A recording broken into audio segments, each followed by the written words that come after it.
Bringing your furniture outside could leave you with a hefty fine. About every corner has one of these, but there isn't much you can do because it's simply too hard to break down. And when drying your hands, paper towels are going to be the best option to help remove bacteria quickly. The St. Cloud Fire Department isn't only saving lives and fighting fires, they're giving back to those less fortunate.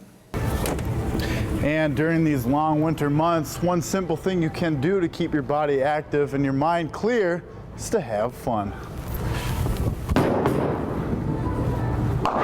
Winter may be busy, but it might not be the favorite time of the year.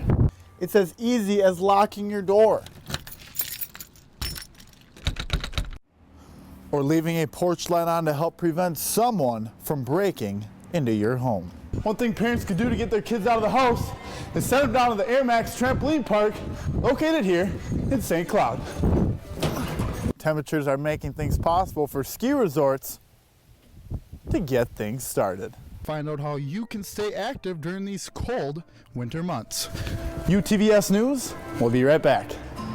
Andrew, but first we're going to take a look at how this snow has affected drivers in Minnesota and find out how two high school hockey players are taking the Tech-Apollo rivalry to the next level. Coming up next on UTVS News, find out why this lot is piling up during this time of the year. First of all, it's just visually ugly. It's unsightly. It's an eyesore. You kids talk about eye candy. This is just an eyesore. It might be a little early for college students to move out, but not too early. Maybe a little bit of trash.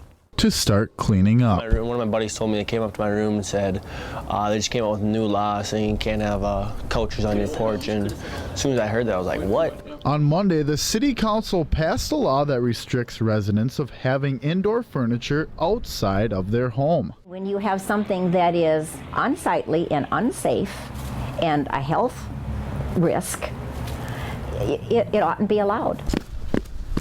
Bringing your furniture outside could leave you with a hefty fine. It's a warning the first time and then a ticket eventually down the line. $100 I don't want to spend on something like this. Those couches, that's housing for rodents. I mean, it's an infestation. While some may not agree, It's private property. I don't think they have the right to tell us what we can have on our porch and what we can't. there is always a second view. I mean, I've seen kids walk through stuff that I thought, this isn't right. Karsen Forsman, It needs to be cared for. UTVS News.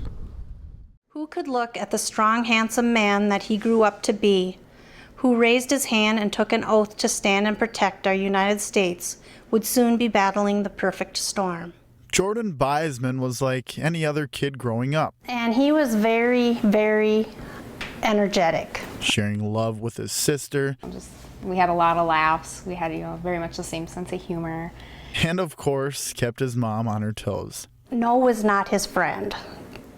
He did not like the answer no. He threw temper tantrums. Just 3 days after graduating high school, Jordan's family didn't even have time to celebrate his achievements because he was off to the United States Marine Corps. He ended up getting to be a videographer for the Marine Corps.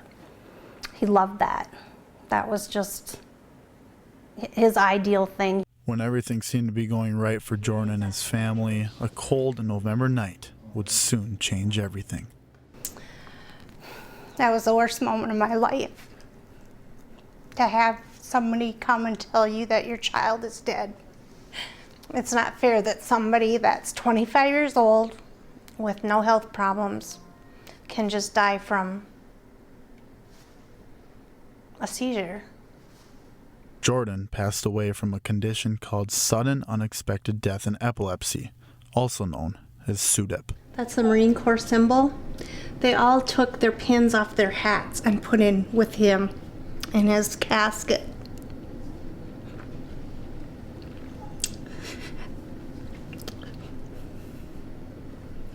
And that meant a lot to me.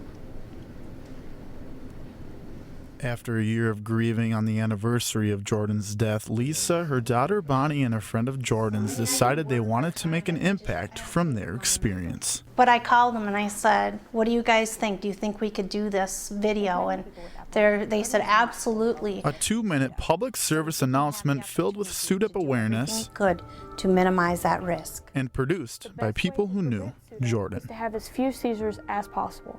They even combine a team every August to walk and help raise money for epilepsy research. Maybe we can help someone to make sure that they're taking the extra steps to make sure that they're doing all they can to prevent this outcome.